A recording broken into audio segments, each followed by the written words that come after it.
Cuando Elena abrió la puerta de aquella casa, que todos juraban que escondía algo terrible, jamás imaginó que el suelo bajo sus pies guardaría el secreto más oscuro de Puerto Sombrío, un secreto por el que mataron, mintieron y destruyeron vidas enteras. Pero eso todavía no lo sabía. En ese momento, con sus 3 hijos temblando detrás de ella y el viento del acantilado golpeando su espalda como empujándola hacia adentro, lo único que sabía era que ya no le quedaban opciones. Las paredes olían a sal y a algo más, algo que no podía nombrar pero que le erizaba la piel. Había manchas en el piso de madera que parecían demasiado oscuras, demasiado persistentes para ser solo humedad. Y en el centro de la sala principal, justo donde la luz de la luna entraba por la ventana rota, había una marca extraña en el suelo, como si alguien hubiera arrastrado algo pesado, algo que dejó un surco profundo en la madera antes de desaparecer hacia el sótano, que todos en el pueblo decían que no existía. Elena sintió que sus piernas querían correr, huir, alejarse de ese lugar que apestaba a secretos enterrados. Pero sus hijos tenían hambre. Llevaban 2 días comiendo solo pan duro y agua. El pequeño Lucas, de apenas 4 años, lloraba en silencio porque ya había aprendido que llorar en voz alta molestaba a los demás. Y ese llanto silencioso de un niño que ya no espera que alguien venga a consolarlo, fue lo que le dio a Elena el coraje de quedarse. Porque una madre desesperada es capaz de habitar el mismísimo infierno si eso significa que sus hijos tengan un techo sobre sus cabezas.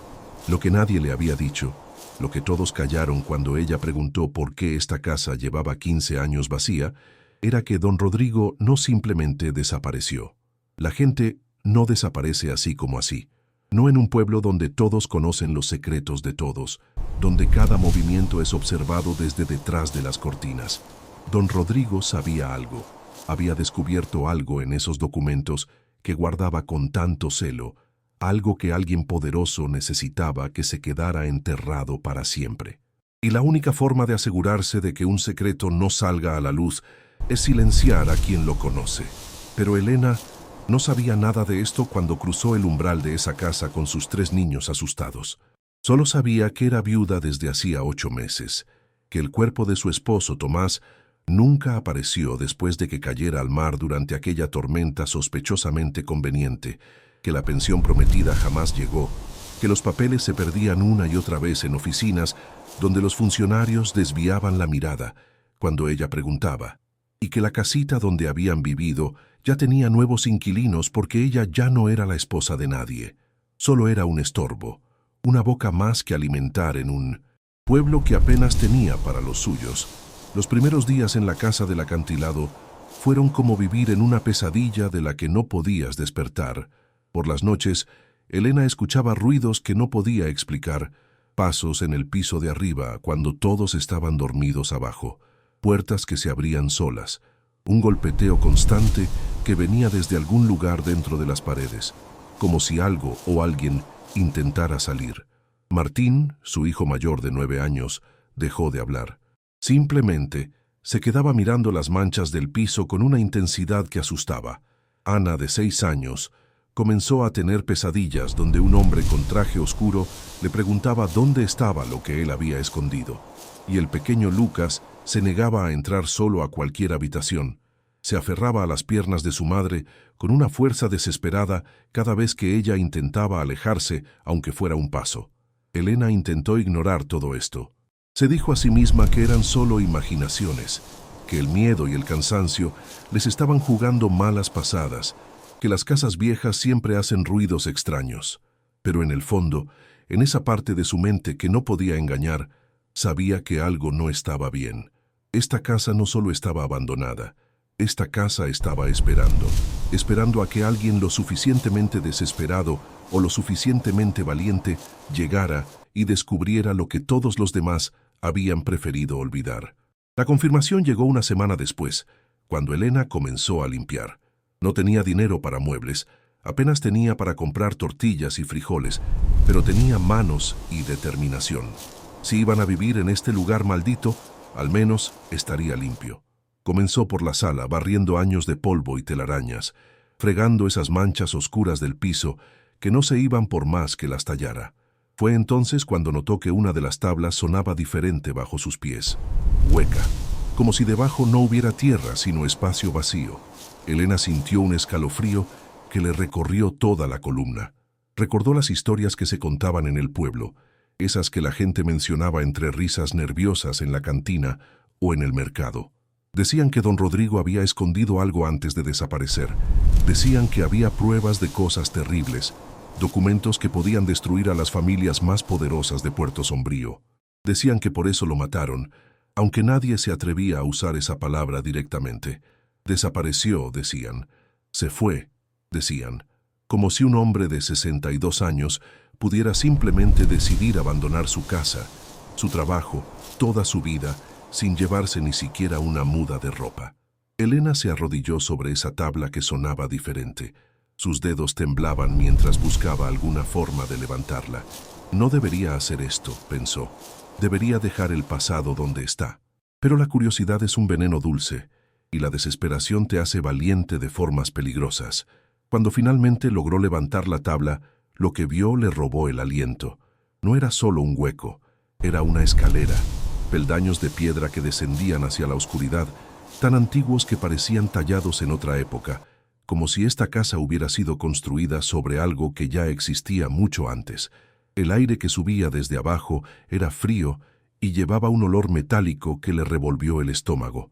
Elena supo en ese instante que su vida estaba a punto de cambiar de formas que no podía imaginar, que lo que fuera que don Rodrigo había escondido allá abajo no eran solo documentos o dinero, era algo mucho más grande, mucho más peligroso. Era la razón por la que un hombre había sido borrado de la existencia.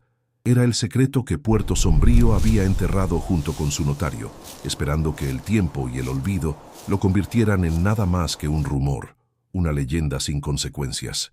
Pero Elena ya había cruzado demasiadas líneas, ya había perdido demasiado, ya no le quedaba nada que perder excepto a sus hijos, y precisamente por ellos necesitaba saber qué había en esa oscuridad. Porque si don Rodrigo había muerto por proteger un secreto, tal vez ese secreto tenía valor. Tal vez ese secreto era la única forma de salir del abismo de pobreza en el que estaban cayendo cada día más profundo. Tal vez, solo tal vez, la respuesta a todas sus plegarias estaba esperándola en ese sótano que oficialmente no existía. Se puso de pie, encendió la única vela que tenían y comenzó a descender. Cada escalón crujía bajo su peso. La oscuridad parecía espesarse, hacerse sólida, como si no quisiera dejarla pasar. Y cuando llegó al último escalón y la luz de su vela iluminó lo que había allí, Elena comprendió por qué mataron a don Rodrigo. Comprendió por qué esta casa estaba maldita. Comprendió que algunos secretos son tan peligrosos que mantenerlos ocultos vale más que cualquier vida humana. Y también comprendió que ella acababa de convertirse en la próxima persona que sabía demasiado. Lo que Elena encontró en ese sótano no era lo que esperaba. No eran montones de dinero ni joyas escondidas. Era algo mucho peor, mucho más peligroso. Era la verdad. Había cajas y cajas de documentos perfectamente organizados, cada una etiquetada con nombres que Elena reconocía. Los apellidos más importantes de Puerto Sombrío estaban allí, escritos con la letra meticulosa de don Rodrigo. Contratos falsos, testamentos alterados, actas de propiedad fraudulentas, certificados de defunción fechados antes de que las personas murieran. Todo un sistema de corrupción documentado con precisión de notario, porque eso era exactamente lo que don Rodrigo había sido, un hombre que guardaba secretos profesionalmente, hasta que esos secretos se volvieron demasiado oscuros, incluso para él. Elena temblaba mientras abría una caja tras otra.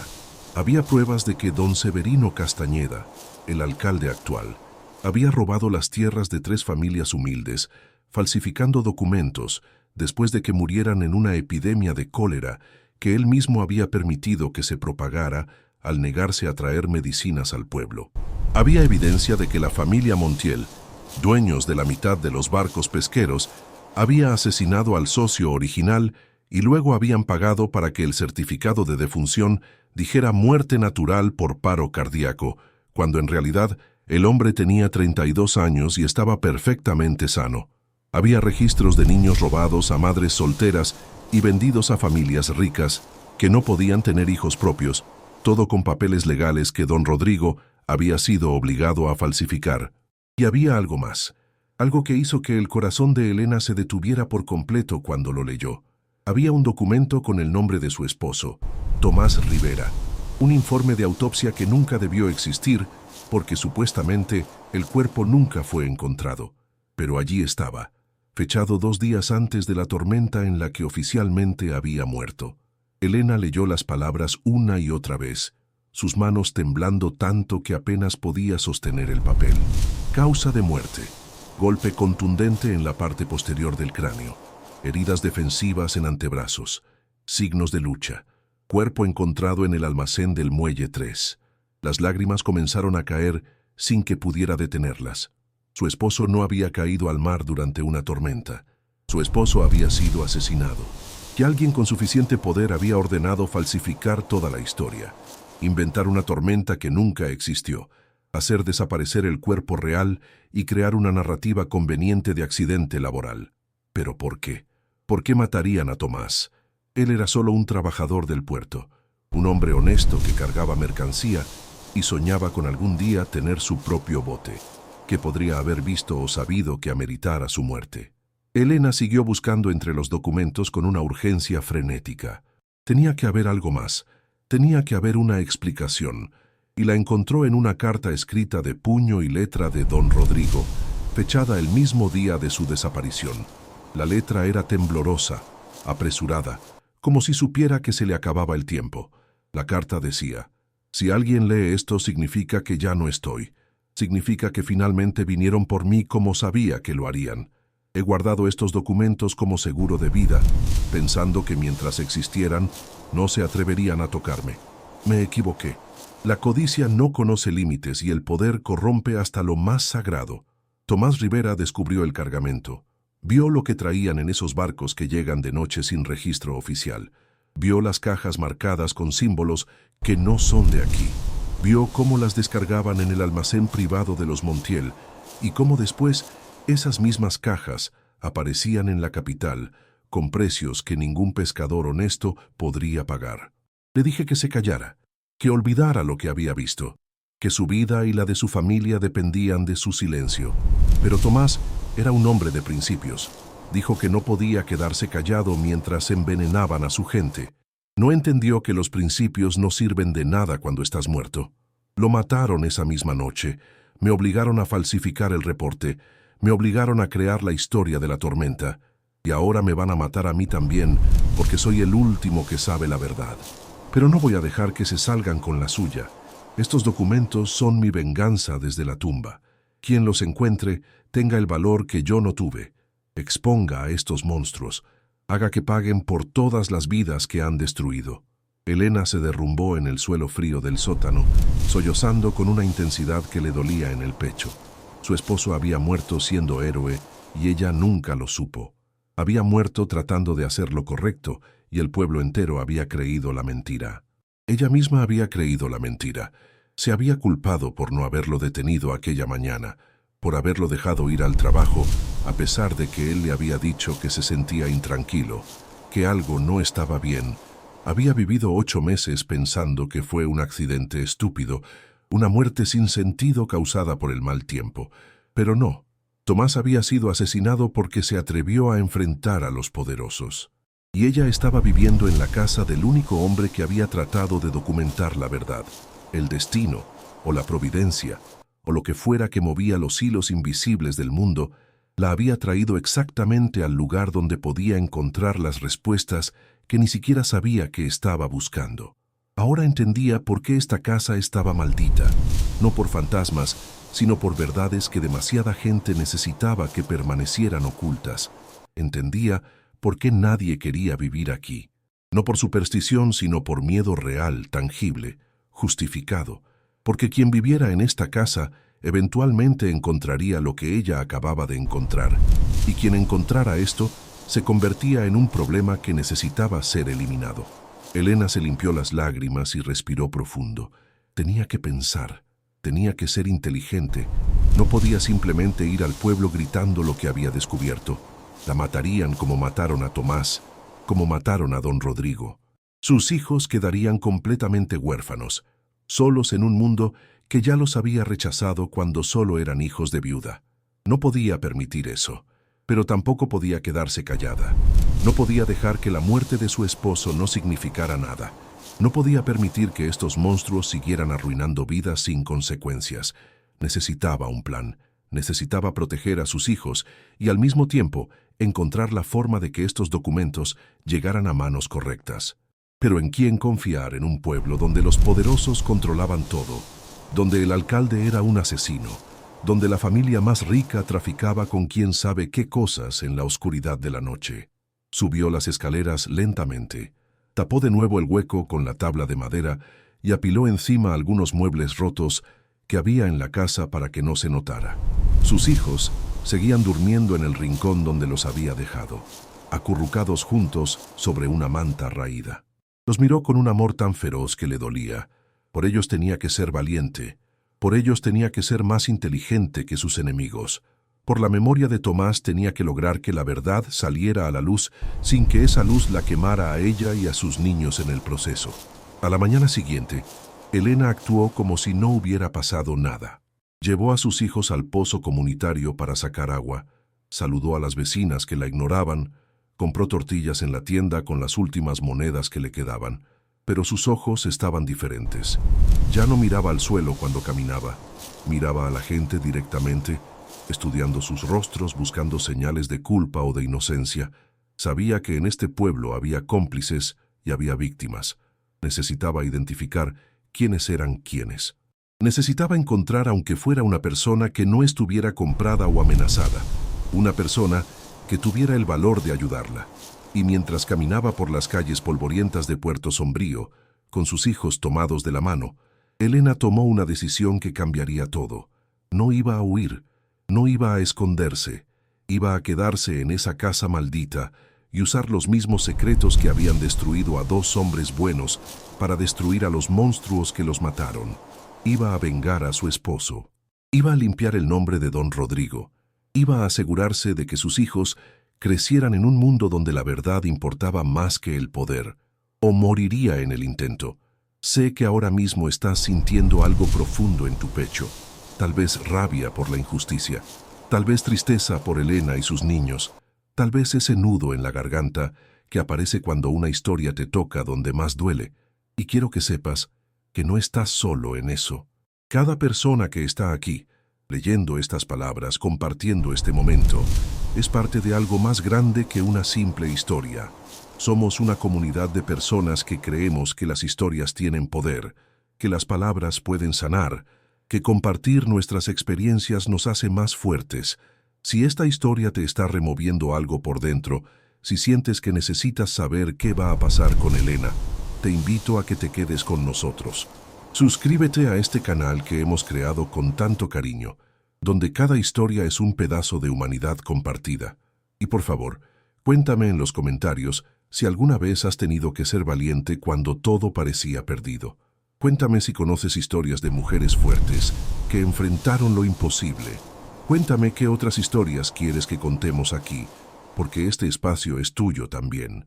Cada comentario lo leo, cada historia compartida me conmueve. Eres importante para esta comunidad. Tu voz importa, y juntos vamos a descubrir qué secretos guardaba ese sótano y cómo Elena va a lograr lo que parece imposible. No te vayas, lo mejor está por venir. Durante los siguientes días, Elena se convirtió en una sombra silenciosa que observaba todo.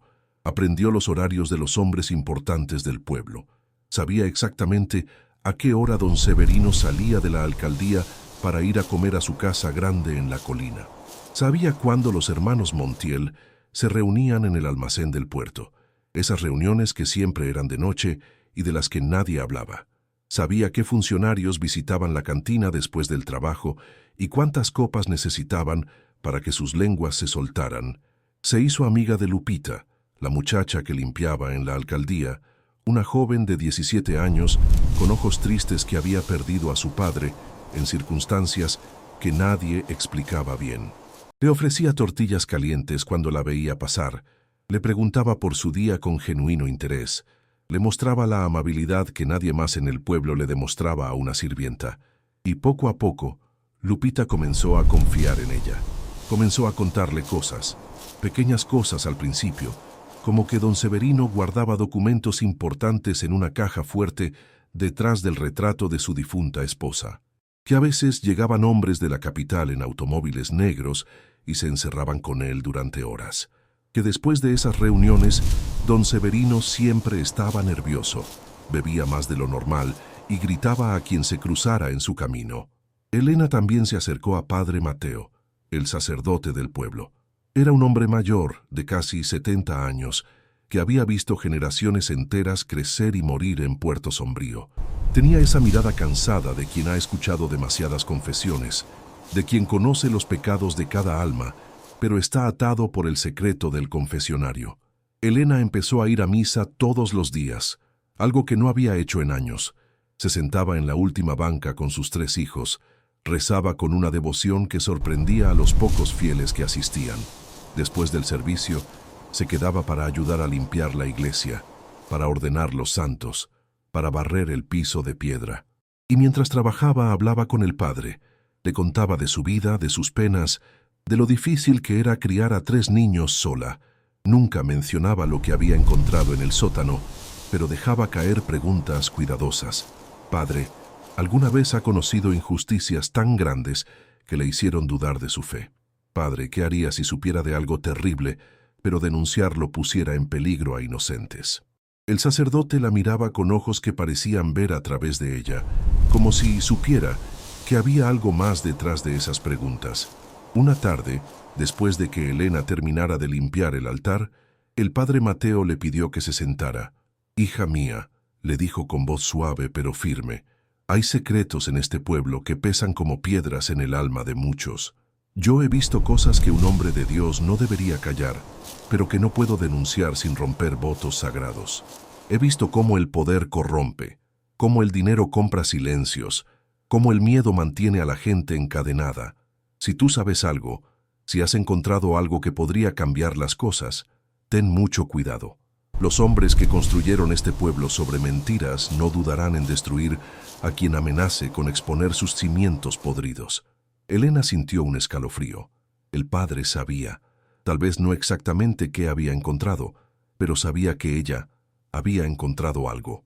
«Padre», susurró Elena mirando hacia la puerta para asegurarse de que estaban solos, «si usted pudiera hacer algo sin romper sus votos, lo haría». El anciano cerró los ojos y suspiró profundamente. «El camino del bien a veces requiere que tomemos rutas tortuosas, hija. Yo no puedo denunciar lo que sé por el confesionario, pero si alguien más lo descubriera por otros medios y necesitara un testigo de carácter, un hombre que pudiera hablar de patrones de comportamiento sin revelar secretos sacramentales, ese testimonio yo sí podría darlo». Elena entendió el mensaje. El padre no podía ayudarla directamente, pero si ella exponía la verdad, él la respaldaría de las formas que pudiera. Era un aliado indirecto, pero era algo. Era más de lo que tenía antes. Esa noche, mientras sus hijos dormían, Elena bajó de nuevo al sótano, encendió velas alrededor para poder ver mejor y comenzó a organizar los documentos de forma estratégica. No todos los secretos tenían el mismo peso. Algunos eran graves pero viejos, crímenes cometidos por personas que ya habían muerto. Esos no le servían. Necesitaba evidencia de crímenes recientes, cometidos por personas que todavía estaban en posiciones de poder y que podían ser enfrentadas legalmente. Separó todo lo relacionado con el alcalde Severino, con la familia Montiel, con los traficantes del puerto. Hizo copias a mano de los documentos más importantes, escribiendo durante horas hasta que sus dedos dolían y sus ojos apenas podían mantenerse abiertos. Escondió las copias en diferentes lugares de la casa, enterradas en el jardín, dentro de las paredes huecas, debajo de tablas del piso en distintas habitaciones. Si algo le pasaba a ella, si venían a buscar los documentos, no podrían encontrarlos todos, pero Elena sabía que la evidencia sola no era suficiente. Necesitaba que llegara a las personas correctas. El sistema de justicia en Puerto Sombrío estaba completamente corrompido. El juez local era primo hermano de don Severino. El jefe de policía debía su puesto a la familia Montiel. No podía confiar en las autoridades locales. Necesitaba llegar más alto, a la capital, donde había jueces y fiscales que no estaban comprados por los caciques de un pueblo pequeño. ¿Pero cómo? No tenía dinero para viajar. No tenía contactos en la ciudad. Era una viuda analfabeta.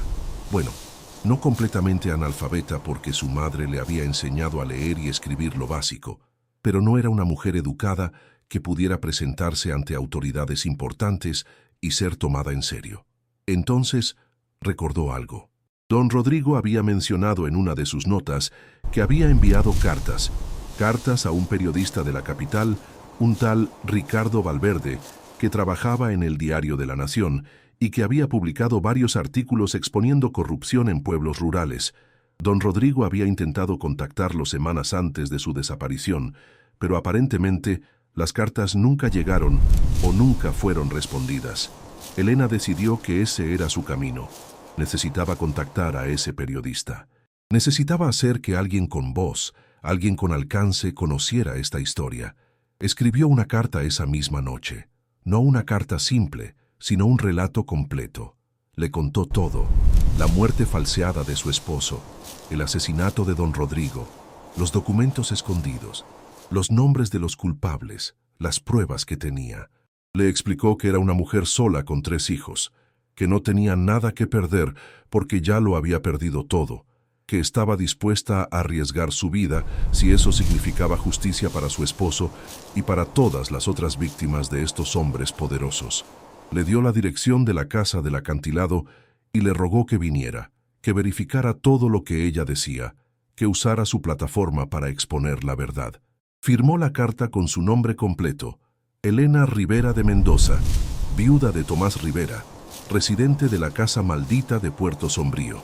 Al día siguiente, necesitaba encontrar la forma de enviar esa carta sin que nadie en el pueblo lo supiera.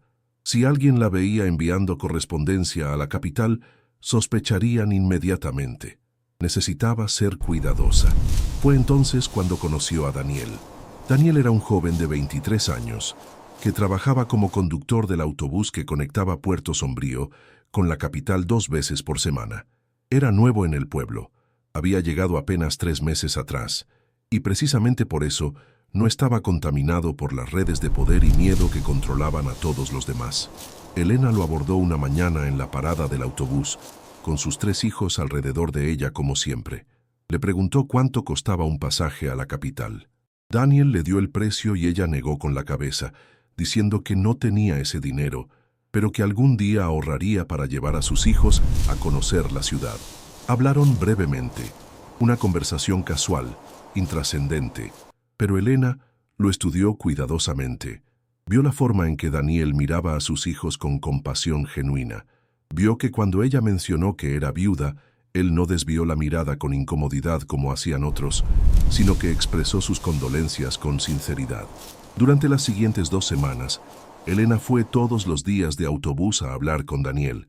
Le llevaba café caliente que preparaba en su casa. Le hacía preguntas sobre su vida, sobre su familia. Supo que Daniel había perdido a su madre por enfermedad cuando era niño, que había sido criado por una tía que trabajaba limpiando casas ricas, que conocía lo que era la pobreza y la injusticia. Supo que soñaba con ahorrar suficiente dinero para estudiar mecánica en la capital y algún día tener su propio taller. Era un buen hombre. Elena lo sentía en sus huesos. Y finalmente, después de construir esa confianza cuidadosa día tras día, le pidió el favor. Daniel, necesito que me ayudes con algo muy importante y potencialmente muy peligroso. No te voy a mentir sobre los riesgos. Si me ayudas, podrías meterte en problemas. Pero también estarías ayudando a hacer justicia, a exponer a personas terribles que han arruinado muchas vidas. Daniel la miró seriamente, sin responder de inmediato. Finalmente preguntó, ¿esto tiene que ver con tu esposo?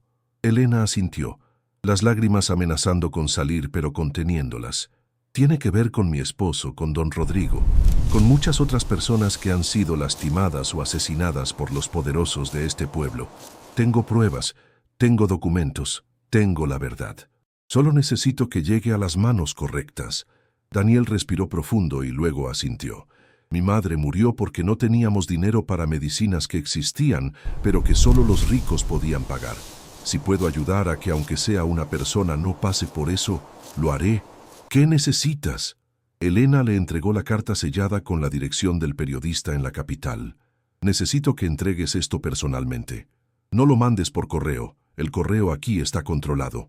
Llévalo tú mismo a esta dirección y entrégalo en mano. Y por favor, no se lo digas a nadie. Nadie puede saber que tú me ayudaste. Daniel tomó la carta y la escondió dentro de su chaqueta. La llevaré en mi próximo viaje pasado mañana. Y Elena, ten cuidado. Si lo que dices es verdad, esa gente no dudará en lastimarte. Los días después de enviar la carta fueron los más largos de la vida de Elena. Cada sonido la sobresaltaba. Cada vez que veía a alguien caminar cerca de su casa, su corazón se aceleraba pensando que habían descubierto lo que estaba haciendo. Mantenía a sus hijos cerca, nunca los dejaba salir solos, siempre vigilante, siempre alerta. Pasó una semana, luego 2. Elena comenzó a perder la esperanza. Tal vez el periodista nunca recibió la carta. Tal vez la leyó y decidió que no valía la pena investigar. Tal vez pensó que era solo otra campesina loca con imaginaciones de conspiración. O peor, tal vez él también estaba comprado. Tal vez era parte del sistema corrupto que protegía a los poderosos. La desesperación comenzaba a instalarse de nuevo cuando, una tarde lluviosa de octubre, alguien tocó la puerta de la casa del acantilado. Elena se congeló. Nadie venía a visitarla. Nadie en el pueblo quería ser visto cerca de esta casa. Sus hijos estaban en la habitación del fondo, jugando con unos muñecos de trapo que Elena les había hecho. Se acercó a la puerta lentamente, el corazón golpeándole tan fuerte en el pecho que pensó que se le saldría. Abrió apenas una rendija y se encontró con un hombre de unos 40 años, con anteojos y un maletín de cuero gastado, completamente empapado por la lluvia. «Señora Elena Rivera», preguntó con voz educada pero firme. Ella asintió, sin abrir más la puerta. «Soy Ricardo Valverde, periodista de El Diario de la Nación. Recibí su carta». Elena sintió que las piernas se le aflojaban. Había venido. Realmente había venido. Abrió la puerta completamente y lo dejó pasar. El periodista entró sacudiéndose el agua de la ropa, mirando alrededor de la casa con curiosidad profesional. «Discúlpeme por llegar sin avisar», dijo, pero después de leer su carta, necesitaba verificar personalmente si lo que me contó era verdad. «He investigado casos de corrupción rural durante años, señora, y he aprendido que las historias más increíbles a menudo son las más verdaderas». Elena no perdió tiempo. Lo llevó directamente al sótano. Bajaron juntos las escaleras de piedra, Ricardo iluminando con una linterna moderna que sacó de su maletín. Cuando llegaron abajo y él vio las cajas de documentos, su expresión cambió completamente. Pasó de escepticismo profesional a asombro genuino. Comenzó a revisar los papeles, sacando algunos, leyendo rápidamente, haciendo anotaciones en una libreta pequeña. «Dios mío», murmuró una y otra vez mientras descubría la magnitud de lo que don Rodrigo había guardado. Esto es enorme. Esto no es solo corrupción local, esto conecta con redes más grandes. Estos nombres que aparecen aquí, estos envíos del puerto, esto es tráfico organizado. Esto va mucho más allá de Puerto Sombrío». Pasaron horas en ese sótano. Elena le contó todo. Le mostró el documento de autopsia de su esposo. Le explicó cómo don Rodrigo había sido obligado a participar en el encubrimiento hasta que su conciencia no pudo soportarlo más. Le habló de las familias destruidas, de las tierras robadas, de los niños vendidos, de todos los horrores documentados en esas cajas. Ricardo tomaba notas sin parar, hacía preguntas específicas, pedía detalles, verificaba fechas. Era meticuloso, profesional, pero Elena podía ver la rabia contenida en sus ojos. Esto era exactamente lo que un periodista verdadero busca. Una historia que importa, una historia que puede cambiar vidas. «Señora Elena», dijo finalmente Ricardo cuando subieron de nuevo a la planta principal, «lo que usted ha hecho es extraordinariamente valiente. Estos documentos son evidencia suficiente para procesos judiciales que podrían enviar a prisión a mucha gente poderosa. Pero necesito advertirle de algo muy importante. Cuando yo publique esta historia, y la voy a publicar, usted se convertirá en objetivo. Intentarán desacreditarla, amenazarla, posiblemente hasta eliminarla. Necesita protección. Necesita un lugar seguro donde estar con sus hijos, hasta que esto se resuelva. Elena había pensado en esto. Había sabido desde el principio que no habría vuelta atrás una vez que expusiera la verdad. Pero tenía un plan. Ricardo, ¿usted puede llevarme a mí y a mis hijos a la capital? ¿Puede ayudarme a llegar ante las autoridades correctas, ante el fiscal general, ante alguien que no esté comprado? Ricardo asintió. Tengo contactos. Conozco al fiscal federal Manuel Aguirre. Es un hombre incorruptible. He trabajado con él en otras investigaciones. Él tomará este caso y lo protegerá a usted mientras se procesa. Puedo llevarlos mañana mismo, pero hay algo más que necesita saber. Cuando salgamos de este pueblo, no podrá volver por mucho tiempo. Tal vez nunca. Este lugar ya no será seguro para usted. Elena miró por la ventana hacia el mar tormentoso. Esta casa la había salvado cuando no tenía dónde ir. Este pueblo la había rechazado cuando más lo necesitaba. No le debía nada a Puerto Sombrío, excepto justicia para su esposo muerto. «Estoy lista», dijo con una firmeza que ella misma no sabía que poseía. «Lo único que me importa es que mis hijos crezcan sabiendo que su padre murió siendo héroe, no por un estúpido accidente. Que la verdad se sepa y que estos hombres paguen». Esa noche, Elena empacó las pocas pertenencias que tenían. No era mucho. Podía caber todo en una sola maleta raída. Mientras doblaba la ropa remendada de sus hijos, pensó en todo lo que había pasado desde que Tomás murió. Pensó en la desesperación que la había traído a esta casa maldita. Pensó en cómo el destino tiene formas extrañas de poner a las personas exactamente donde necesitan estar. Si no hubiera sido expulsada de su hogar, si no hubiera estado tan desesperada como para aceptar vivir aquí, nunca habría encontrado la verdad. Nunca habría sabido qué realmente le pasó a su esposo. Nunca habría tenido la oportunidad de hacer justicia. Don Rodrigo había guardado estos secretos, esperando que alguien los encontrara, y ese alguien resultó ser ella, una viuda analfabeta que todos despreciaban, una mujer que el pueblo consideraba insignificante. ¡Qué ironía tan perfecta!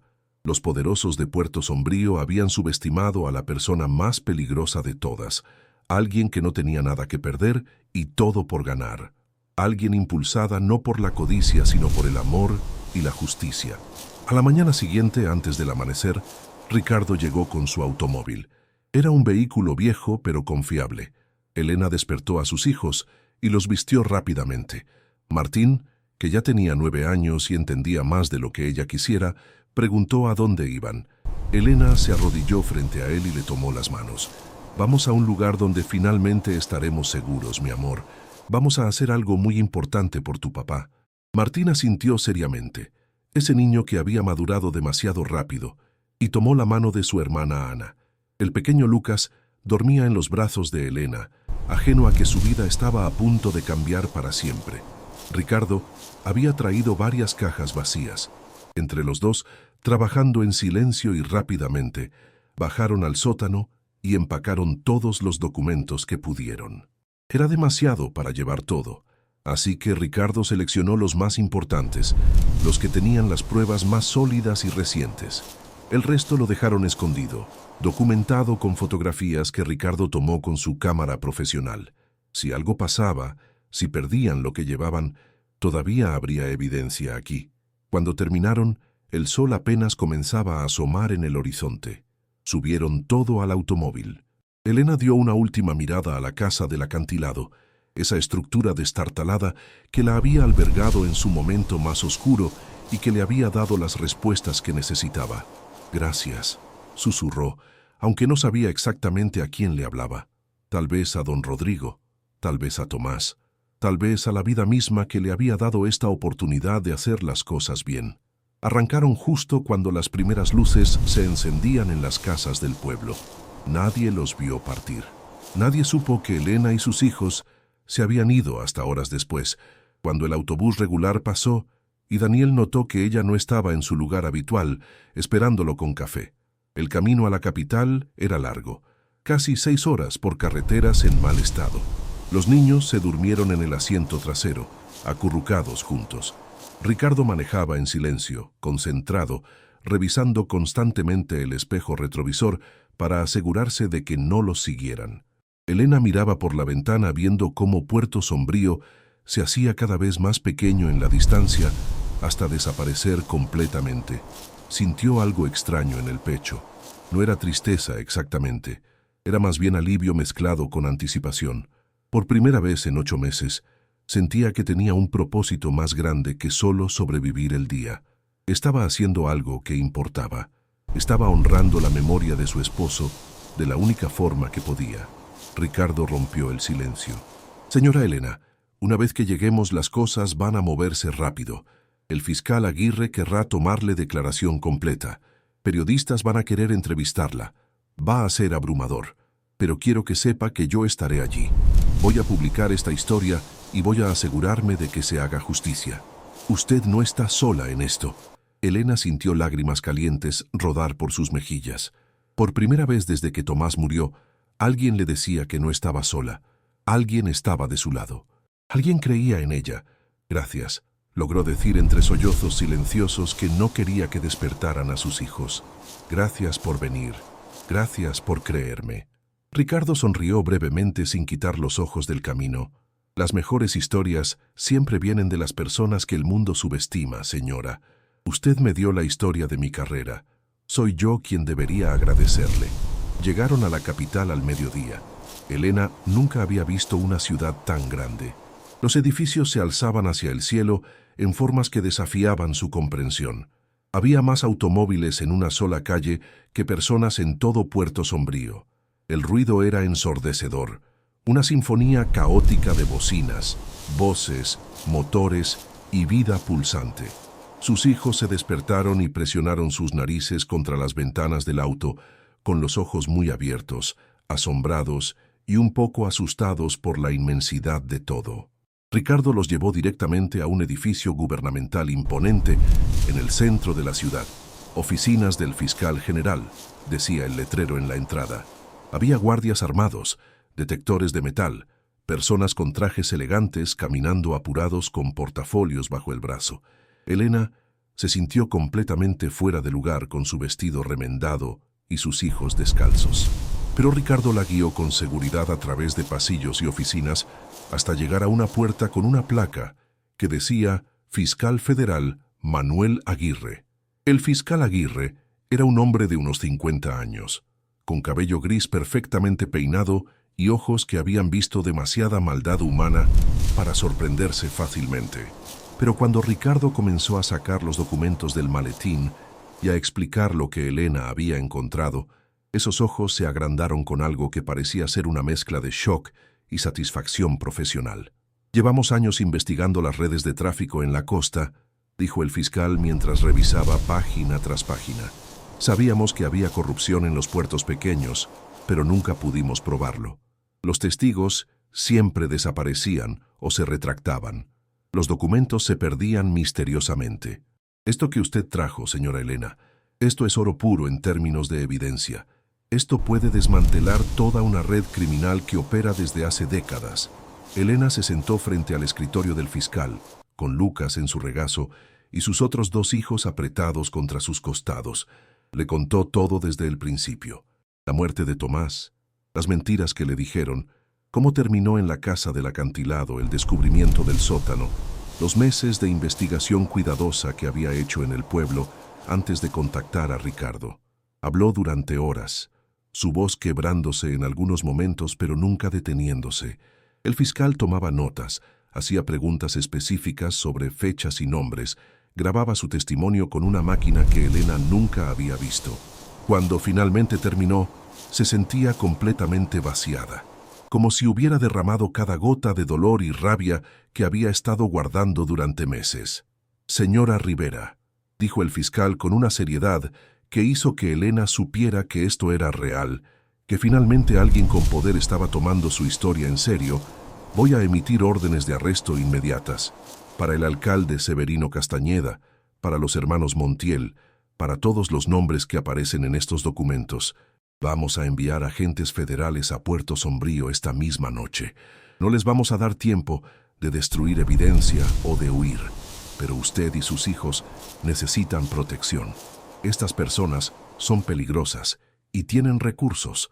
Voy a ponerla bajo custodia protectora hasta que tengamos a todos tras las rejas. Elena asintió. Sabía que esto vendría. Habían hablado de ello en el camino. Ricardo había explicado que testigos en casos así necesitaban protección las 24 horas. Los llevaron a un edificio discreto en las afueras de la ciudad, un lugar seguro donde otros testigos protegidos vivían temporalmente. Les dieron un apartamento pequeño pero limpio, con 2 habitaciones, cocina completa y baño privado. Para Elena y sus hijos, acostumbrados a la casa destartalada del acantilado, esto era un palacio. Había agua corriente que salía caliente con solo girar una llave. Había electricidad que funcionaba con apretar un interruptor. Había una estufa de verdad, no solo un fogón de leña. Los niños corrían de habitación en habitación, maravillados, tocando todo, probando los grifos una y otra vez solo para ver el agua caer. Elena se sentó en el sofá, ese mueble suave que no tenía agujeros ni resortes salidos, y lloró. Lloró por todo lo que habían perdido. Lloró por Tomás, que nunca vería este momento. Lloró de alivio porque finalmente, estaban seguros. Un guardia federal se quedó apostado en la puerta. Les trajeron comida caliente, más comida de la que habían visto en meses. Pollo guisado, arroz con frijoles, tortillas frescas, fruta, incluso dulces para los niños. Martín, Ana y Lucas comieron hasta que sus pequeños estómagos no pudieron más, y luego se quedaron dormidos en una de las camas, acurrucados juntos como siempre hacían, pero esta vez sobre sábanas limpias y colchones que no estaban llenos de bultos. Esa noche, Elena no pudo dormir. Se quedó sentada junto a la ventana, mirando las luces de la ciudad que parpadeaban como estrellas terrestres. Pensó en todo lo que había pasado en tan poco tiempo. Hacía solo 9 meses era una mujer casada con una vida simple, pero feliz. Y ahora era una testigo protegida que había expuesto una red criminal.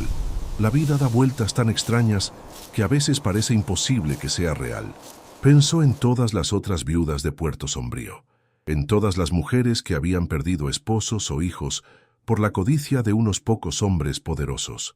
Pensó en las familias que habían sido despojadas de sus tierras, en los niños que habían sido vendidos, en todas las víctimas sin voz que nunca tuvieron la oportunidad de hacer justicia. Esto era por ellos también. Esto era por cada persona que el sistema había aplastado y olvidado. Al día siguiente, Ricardo publicó el artículo. Primera plana de El Diario de la Nación. El titular era imposible de ignorar. Red de corrupción y tráfico desmantelada gracias a viuda valiente que vivió en casa maldita para descubrir la verdad. El artículo era largo, detallado, devastador.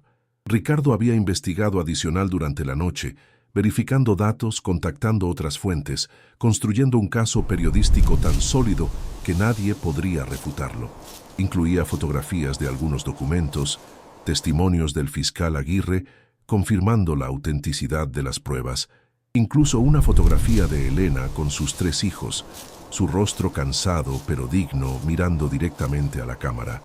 La respuesta fue inmediata y explosiva. Otros periódicos recogieron la historia.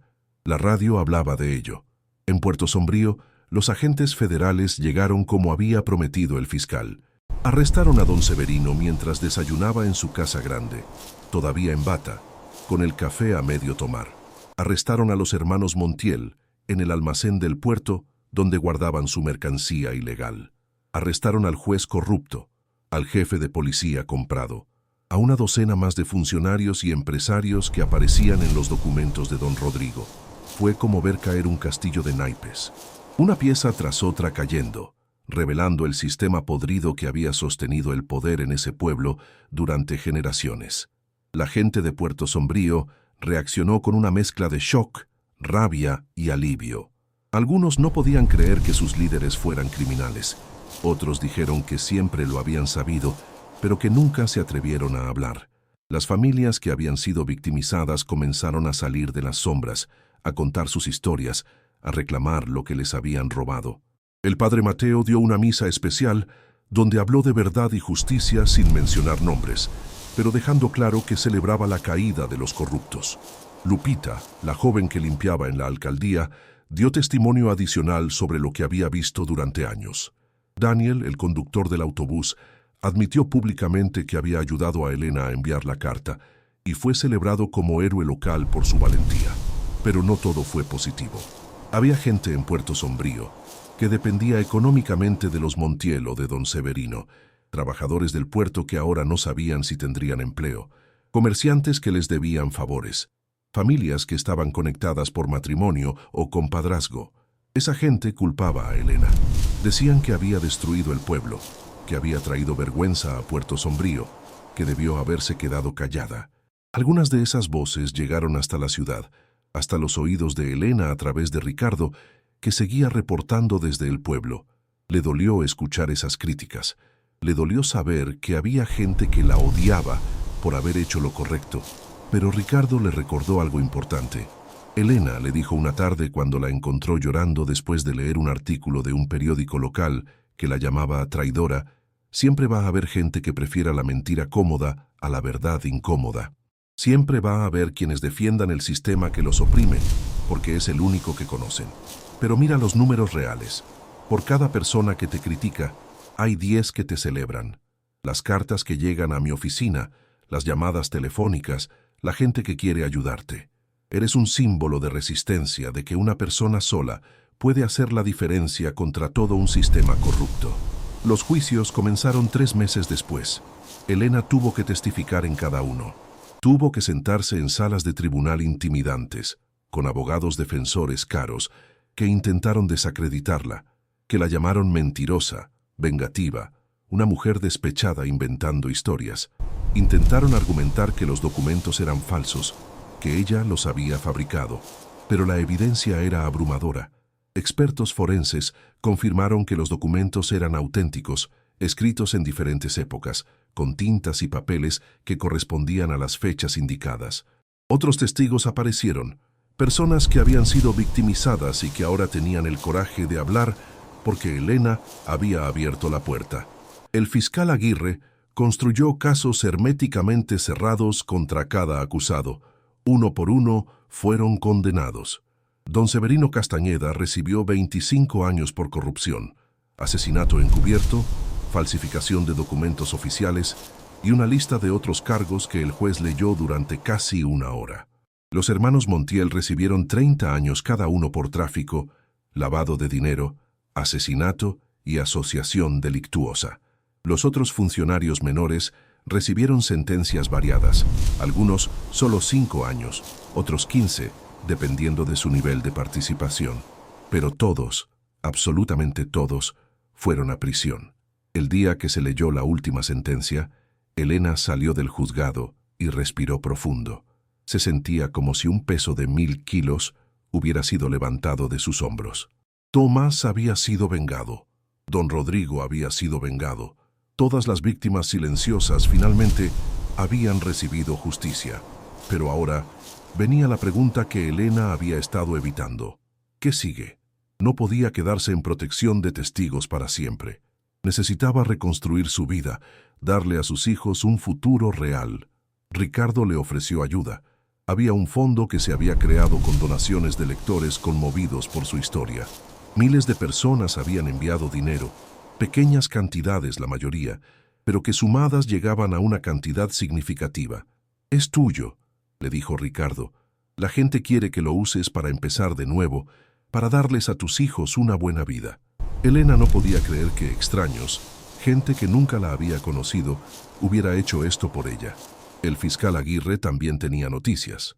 Como testigo clave en un caso de crimen organizado, Elena calificaba para reubicación permanente y apoyo gubernamental. Podía elegir cualquier ciudad del país, recibir una nueva identidad si lo deseaba, y el gobierno pagaría por la educación de sus hijos hasta la universidad. Era más de lo que Elena jamás había soñado. Pero había una condición. No podría volver a Puerto Sombrío. Nunca. Era demasiado peligroso.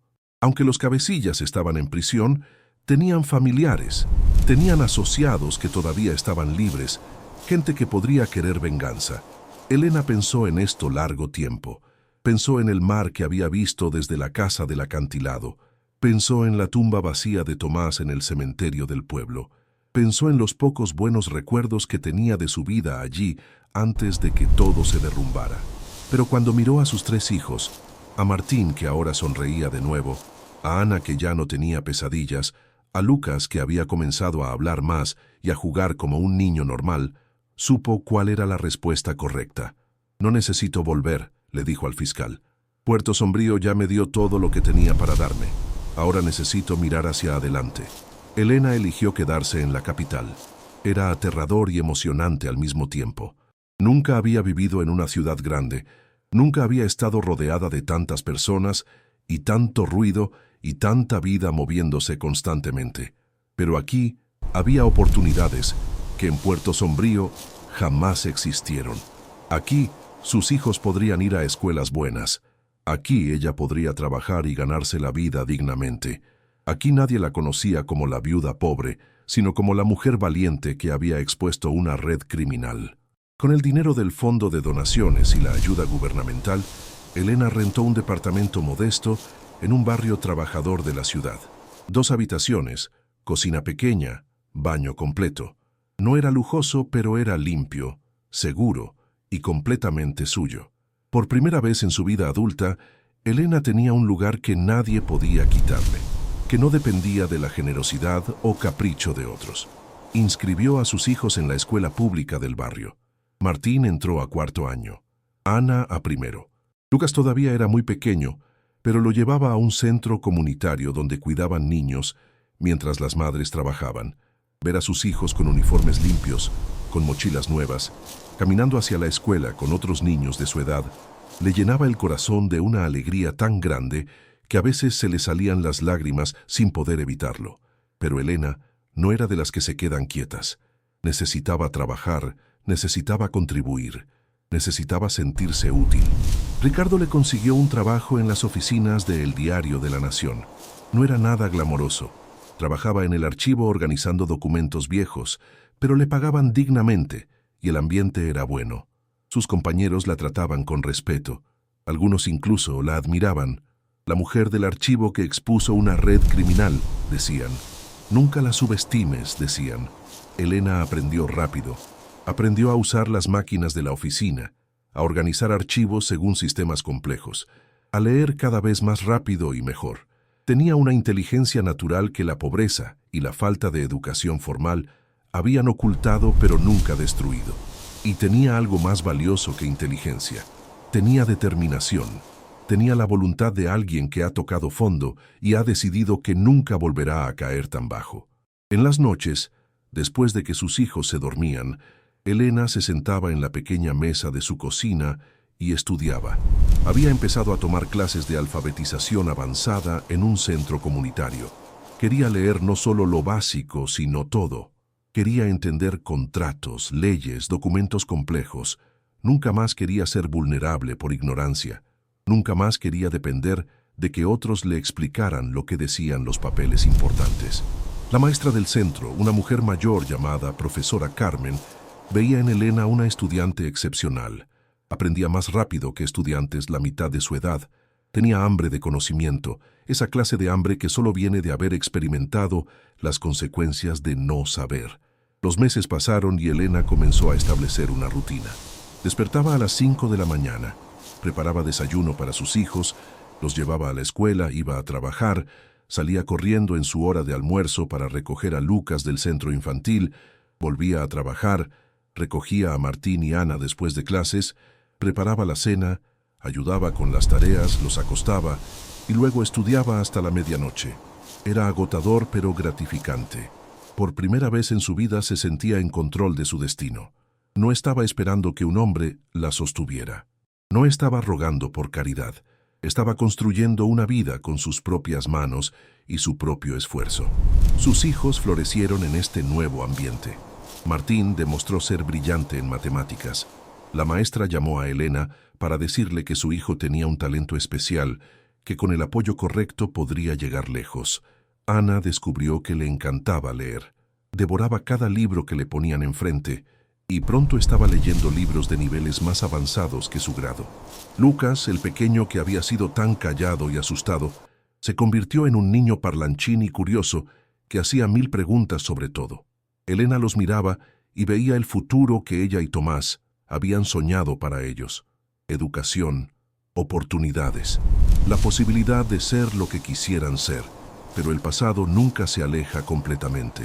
Un año después de los juicios, Elena recibió una carta amenazante. Alguien había averiguado dónde vivía. La carta no tenía remitente, pero el mensaje era claro. Traidora. Destruiste familias. Destruiste un pueblo. Esto no se olvida. Pagarás por lo que hiciste. Elena se congeló cuando leyó esas palabras. Sintió ese miedo antiguo regresar, ese terror de que todo lo que había construido podría ser arrebatado. Llamó inmediatamente al fiscal Aguirre. Él envió agentes a investigar. Aumentaron la seguridad alrededor de su edificio. La carta fue analizada, pero no pudieron rastrear su origen. Probablemente alguien de Puerto Sombrío que la culpaba por la caída de los poderosos. El fiscal le aseguró que estaba segura, que tenían vigilancia, que no iba a pasarle nada. Pero Elena no pudo dormir bien durante semanas. Cada ruido extraño la sobresaltaba.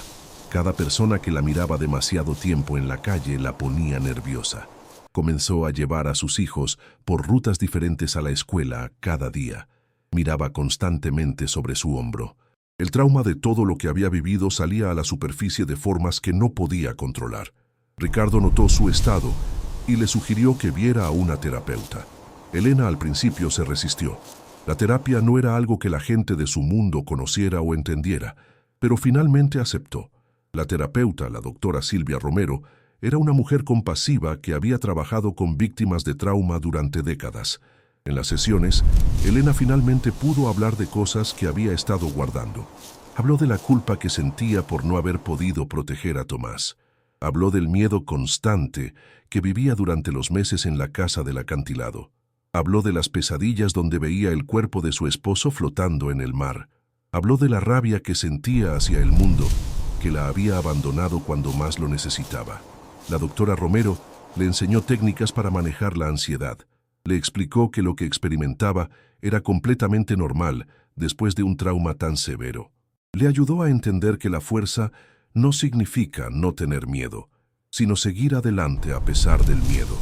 Poco a poco, Elena comenzó a sanar en formas que no sabía que necesitaba.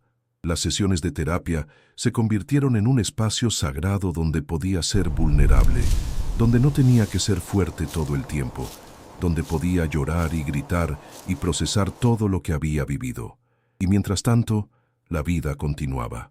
Los juicios habían terminado, pero las repercusiones seguían desarrollándose. En Puerto Sombrío, hubo elecciones especiales para alcalde. Un maestro de escuela humilde pero honesto ganó, prometiendo reconstruir el pueblo sobre bases de transparencia. Las tierras que habían sido robadas fueron devueltas a sus dueños legítimos. Las familias que habían sido despojadas recibieron compensación del gobierno. El puerto fue limpiado de actividades ilegales y comenzó a operar bajo regulación estricta. Puerto Sombrío no se convirtió en un paraíso de la noche a la mañana, pero sí comenzó un proceso de sanación. Y en todo ese proceso, el nombre de Elena Rivera era pronunciado con respeto y gratitud por algunos, con amargura y resentimiento por otros. 2 años después de los eventos que cambiaron su vida, Elena recibió una llamada inesperada. Era del gobernador del estado donde estaba Puerto Sombrío. Querían darle un reconocimiento oficial por su valentía y servicio público. Querían que regresara al pueblo, solo por un día, para una ceremonia donde la honrarían formalmente. Elena no supo qué responder. La idea de volver a ese lugar le revolvía el estómago. Pero el gobernador insistió. Sería completamente seguro. Habría seguridad federal. Y sería importante para el pueblo ver que el coraje es recompensado, que hacer lo correcto no es en vano. Después de mucho pensarlo y consultarlo con el fiscal Aguirre, con Ricardo y con su terapeuta, Elena aceptó, pero con una condición.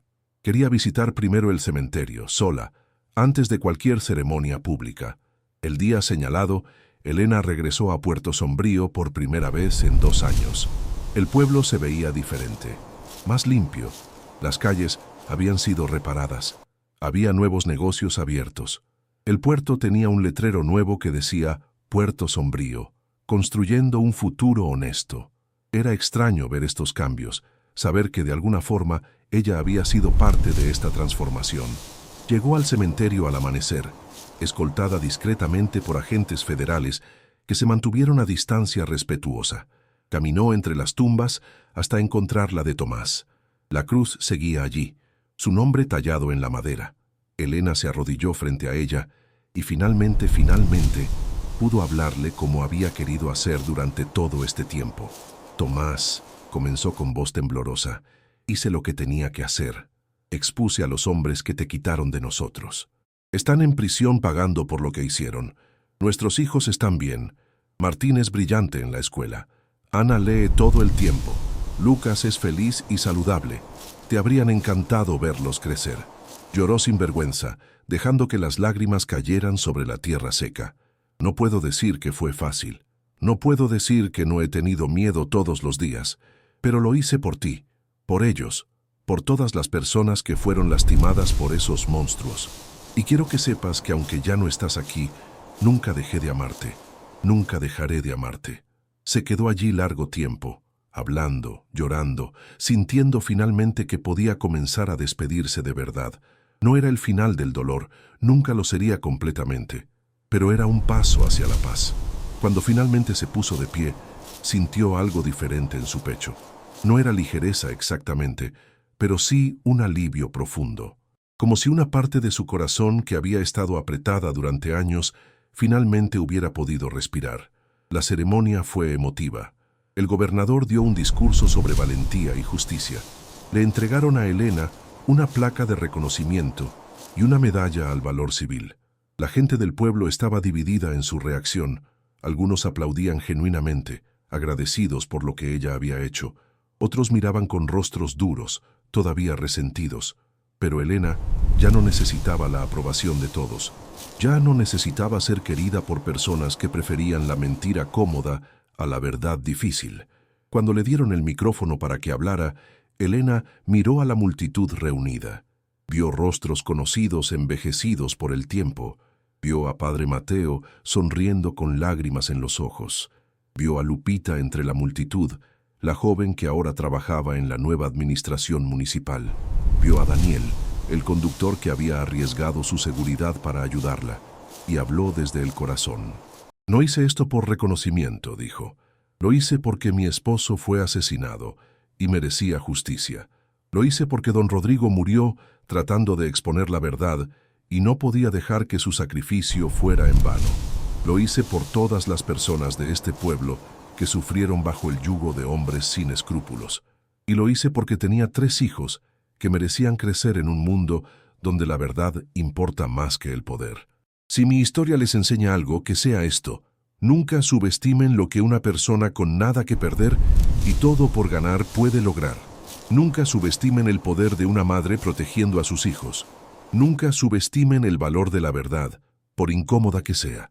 El aplauso que siguió no fue unánime, pero fue significativo. Elena vio lágrimas en muchos rostros. Vio a mujeres que entendían exactamente de dónde venía su fuerza, porque ellas mismas habían tenido que encontrar esa misma fuerza para sobrevivir en un mundo que no era amable con ellas. Después de la ceremonia, varias personas se le acercaron, algunas para agradecerle personalmente. Una anciana le tomó las manos y le dijo que su hijo había sido una de las víctimas de los Montiel, que gracias a Elena finalmente habían recibido justicia.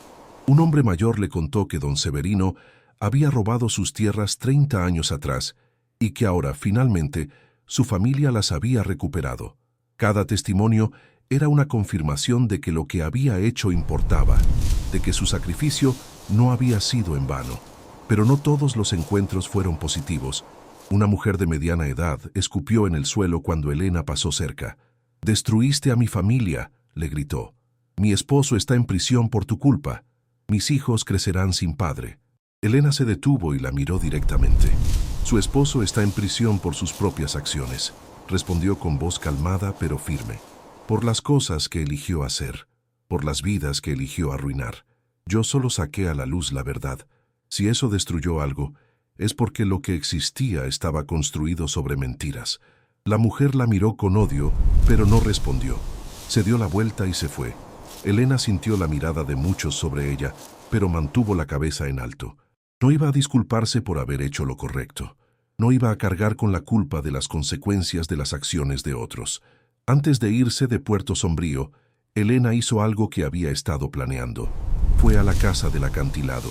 Tenía que verla una última vez. El camino seguía siendo empinado y las piedras seguían siendo traicioneras. Pero cuando llegó y vio la casa, se sorprendió. Alguien la había limpiado. Las ventanas rotas habían sido reparadas. La puerta colgaba derecha. El jardín salvaje había sido podado. Había un letrero pequeño en la entrada que decía Museo Comunitario Don Rodrigo Salazar, Guardián de la Verdad. Elena entró lentamente.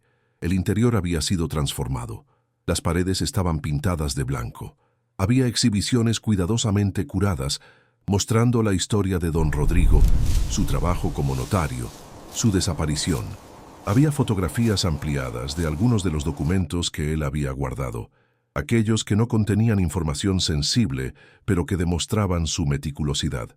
Había una sección dedicada al caso, a los juicios, a la limpieza del sistema corrupto, y había una sección sobre Elena, fotografías de ella, artículos de periódicos, copias de su testimonio.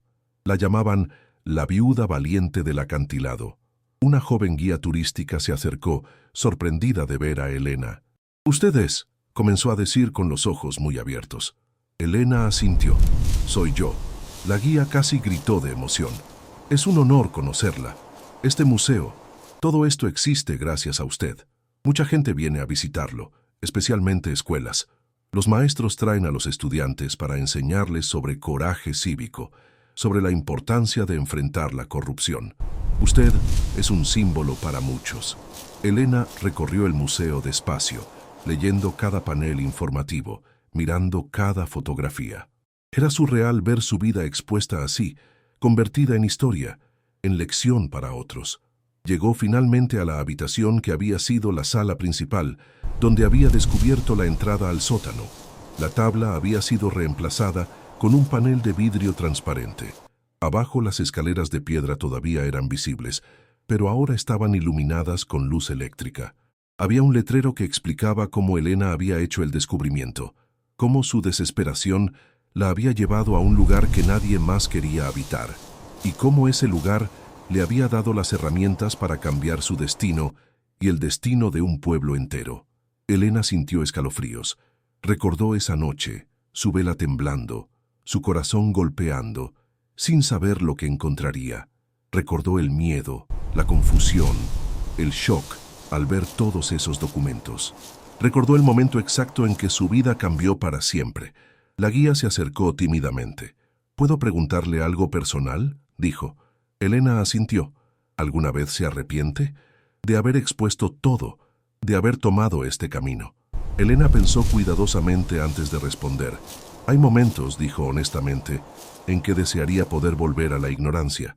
Momentos en que desearía no saber lo que sé, no haber visto lo que vi. La vida sería más simple, más fácil. Pero entonces miro a mis hijos y sé que hice lo correcto. Ellos crecen sabiendo que su madre luchó por la verdad. Crecen sabiendo que su padre murió como héroe, no por accidente. Crecen en un mundo donde la justicia es posible, y eso vale cada momento de miedo, cada amenaza, cada noche sin dormir. No me arrepiento, lo volvería a hacer». Salió del museo cuando comenzaba a caer el sol. El mar rugía abajo, golpeando las rocas con esa furia eterna. Elena se paró en el borde del acantilado y miró el horizonte. Este lugar que había sido su salvación y su tormento, ahora era un monumento. Las historias tienen formas extrañas de transformarse con el tiempo, pensó. Lo que vivimos como tragedia personal puede convertirse en inspiración para otros. Lo que sufrimos en soledad puede terminar conectándonos con personas que nunca conoceremos. Regresó a la capital esa misma noche. Sus hijos la esperaban ansiosos, queriendo saber todo sobre el viaje. Les contó sobre la ceremonia, sobre el museo, sobre cómo el pueblo había cambiado. Martín, que ahora tenía 11 años y cada vez se parecía más a su padre, le preguntó: «Mamá, ¿extrañas Puerto Sombrío?». Elena lo pensó antes de responder. «Extraño lo que pudo haber sido si las cosas hubieran sido diferentes. Extraño la vida que tu padre y yo imaginamos allí, pero no extraño el lugar en sí. Ese lugar me dio dolor y me quitó mucho, pero también me dio fuerza, me enseñó de qué estoy hecha, y me trajo aquí a esta nueva vida con ustedes. Así que no extraño Puerto Sombrío, pero estoy agradecida por las lecciones que me dio». Los años siguientes fueron de crecimiento constante. Elena fue promovida en su trabajo en el periódico.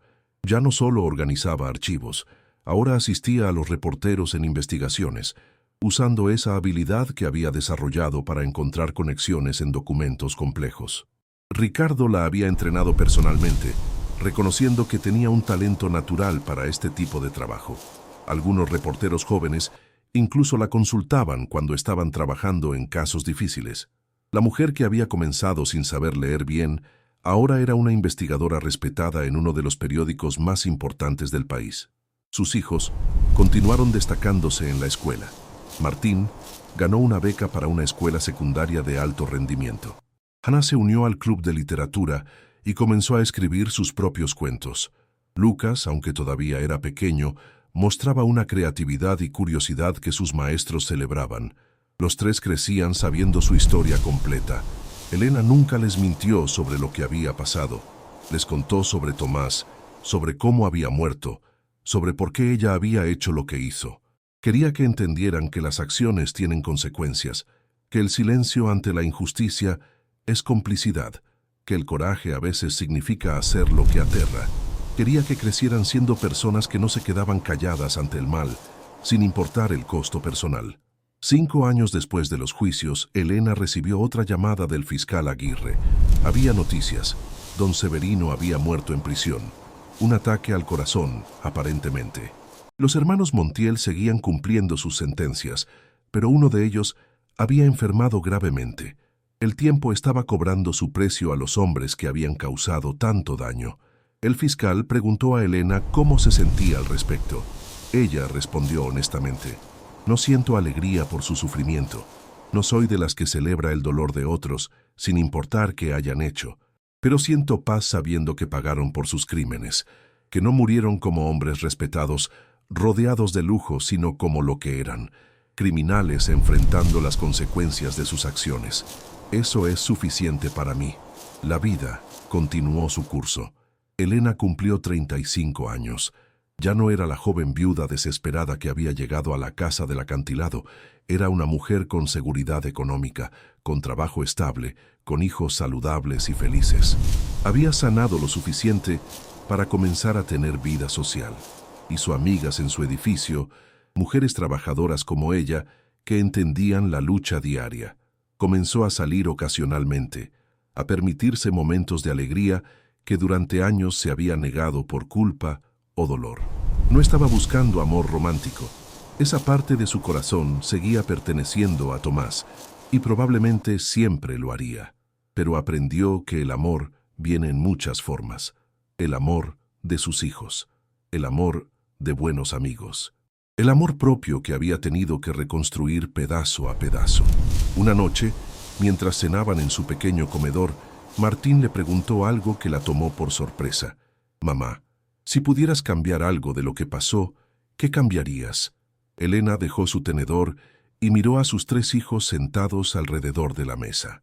Pensó en todas las veces que había hecho esta misma pregunta a sí misma durante noches de insomnio.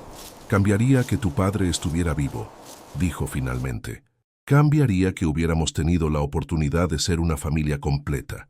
Cambiaría que ustedes hubieran crecido conociendo al hombre extraordinario que era». Pero hizo una pausa, tratando de encontrar las palabras correctas. Si cambiar eso significara que la verdad nunca saliera a la luz, que esos hombres siguieran lastimando gente, que Puerto Sombrío siguiera pudriéndose bajo la corrupción, entonces no sé si haría ese cambio. Y eso me hace sentir culpable a veces, porque siento que estoy eligiendo la justicia sobre la vida de su padre. Pero creo que su padre habría querido que hiciera lo que hice. Creo que habría estado orgulloso. Martín asintió lentamente, procesando esto con la seriedad de un niño que está creciendo demasiado rápido. Yo también creo que estaría orgulloso, mamá, y estoy orgulloso de ti. Ana y Lucas agregaron sus propias versiones de lo mismo, y Elena sintió ese amor feroz de nuevo, ese amor que la había sostenido durante los peores momentos. Por esto había valido la pena, por estos tres seres humanos que estaban aprendiendo a navegar el mundo con brújula moral intacta, por poder darles una vida donde no tenían que elegir entre comer y tener principios, por poder mostrarles con su ejemplo que hacer lo correcto, aunque difícil, era siempre la mejor opción a largo plazo. 10 años después de aquella noche en que Elena descubrió el sótano secreto, su vida había cambiado de formas que nunca habría imaginado posible. Martín estaba por graduarse de la secundaria con honores. Había ganado una beca completa para estudiar ingeniería en la Universidad Nacional, una de las más prestigiosas del país. Ana, ahora de 16 años, había publicado su primer cuento en una revista literaria juvenil y soñaba con ser periodista como Ricardo, quien se había convertido en una especie de tío honorario para los niños. Lucas, de 14 años, era un artista talentoso cuyas pinturas habían sido exhibidas en una galería local. Los tres niños que habían temblado de hambre y miedo en aquella casa del acantilado ahora eran jóvenes seguros de sí mismos, con futuros brillantes por delante. Elena había sido ascendida a investigadora principal en el periódico. Su ojo para detectar irregularidades en documentos y su tenacidad para seguir pistas había ayudado a exponer varios otros casos de corrupción en diferentes partes del país. Ya no era solo la viuda valiente que había expuesto una red criminal, era una profesional respetada en su campo, alguien cuya opinión se buscaba, cuya experiencia se valoraba. Había viajado a conferencias sobre periodismo investigativo. Había dado charlas en universidades sobre la importancia del coraje cívico. Su historia se había convertido en caso de estudio en clases de ética y periodismo. Escribieron libros sobre lo que pasó en Puerto Sombrío. Documentales fueron filmados. Hasta hubo una película que dramatizaba los eventos, aunque Elena pensaba que exageraban todo y la hacían parecer mucho más heroica de lo que se sentía. Pero quizás el cambio más significativo era interno. Elena había aprendido a vivir con sus cicatrices emocionales en lugar de solo sobrevivir a pesar de ellas. La terapia había continuado durante años, ayudándola a procesar no solo el trauma, sino también la culpa del sobreviviente, esa voz persistente que le susurraba que no merecía esta nueva vida cuando Tomás estaba muerto. La doctora Romero le había ayudado a entender que honrar la memoria de Tomás no significaba castigarse a sí misma negándose la felicidad. Significaba vivir una vida que él habría querido para ella y para sus hijos. Significaba convertir su muerte en algo que tuviera sentido, en catalizador para cambio positivo. Y eso era exactamente lo que Elena había hecho. Una tarde de primavera, Elena recibió una invitación inesperada. La Universidad Autónoma quería otorgarle un doctorado honorífico por su contribución a la justicia social y al periodismo investigativo. Elena leyó la carta 3 veces sin poder creer lo que decía.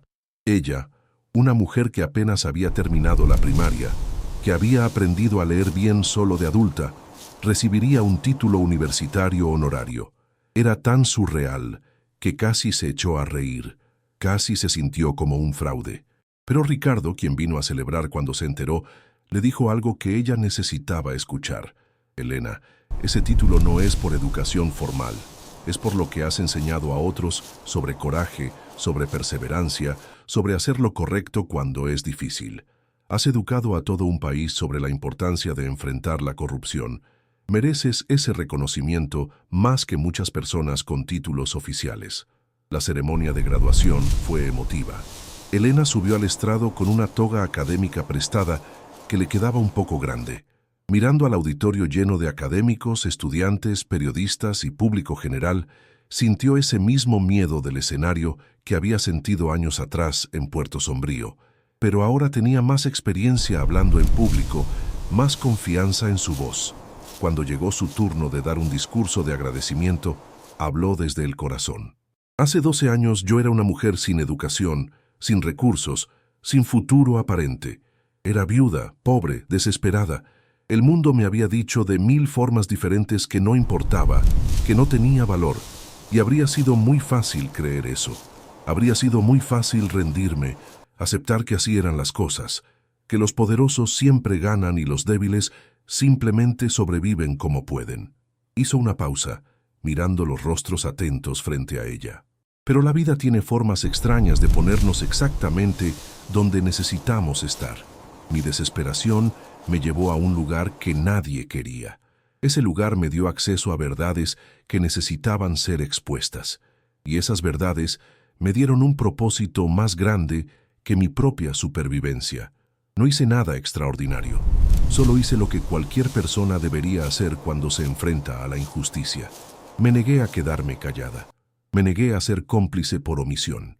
Y descubrí que una persona, solo una, puede generar cambios que parecían imposibles. El aplauso fue atronador. Los estudiantes se pusieron de pie. Elena vio a sus 3 hijos en la primera fila, llorando de orgullo. Vio a Ricardo con su cámara capturando el momento. Vio a la doctora Romero sonriendo. Vio al fiscal Aguirre, ahora retirado pero siempre presente en los momentos importantes. Vio a Padre Mateo, que había viajado desde Puerto Sombrío específicamente para estar allí.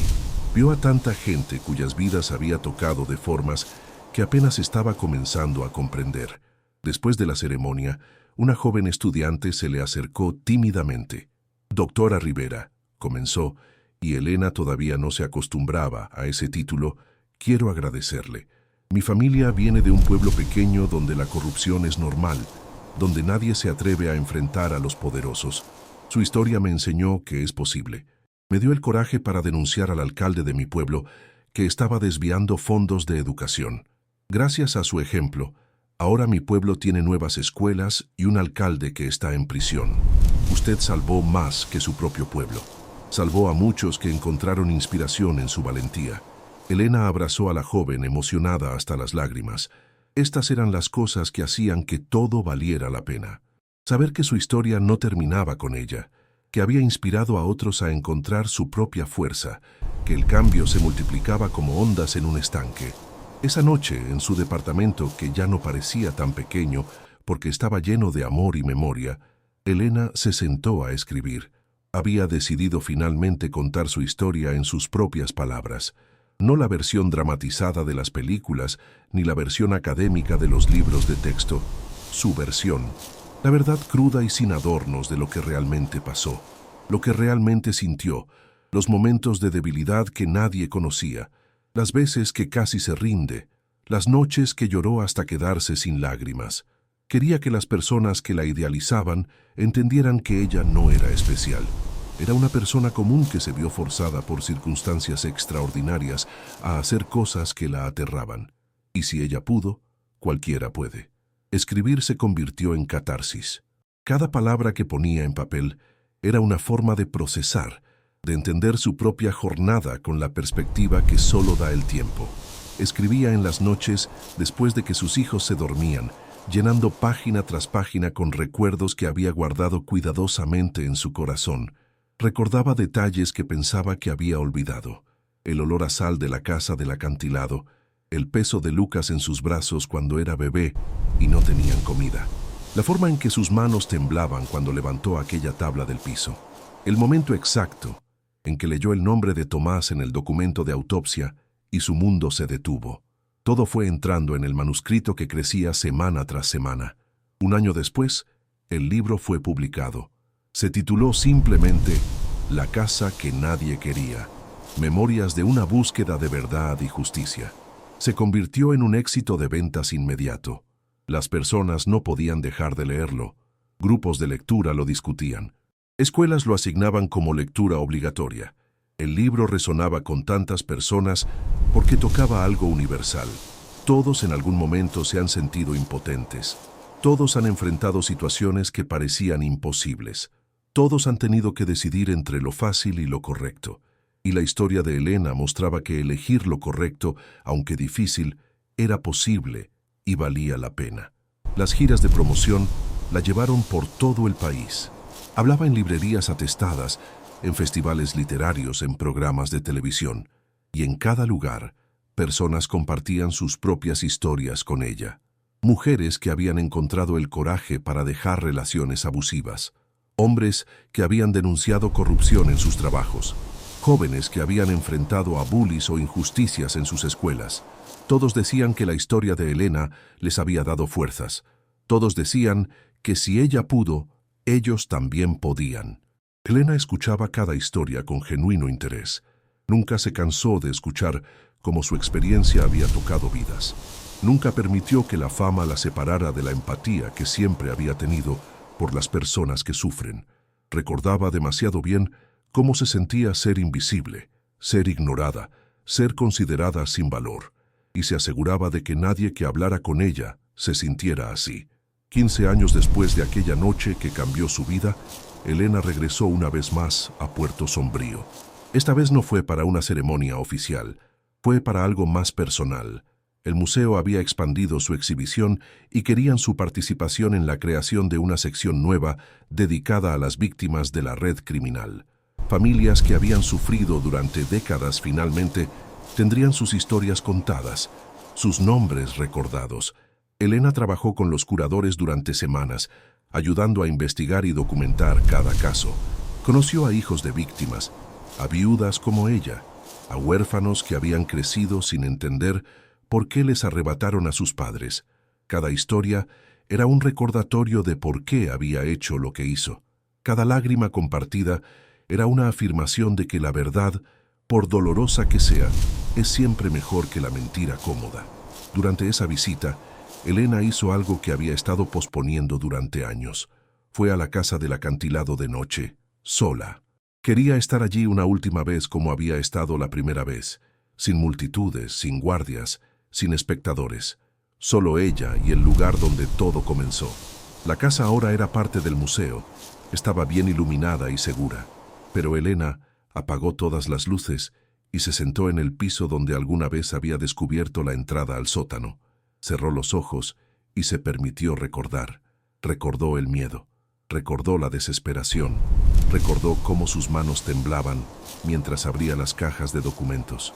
Recordó la náusea que sintió al leer sobre lo que le pasó a Tomás. Y también recordó el momento en que decidió que no se quedaría callada, que haría algo con lo que había encontrado.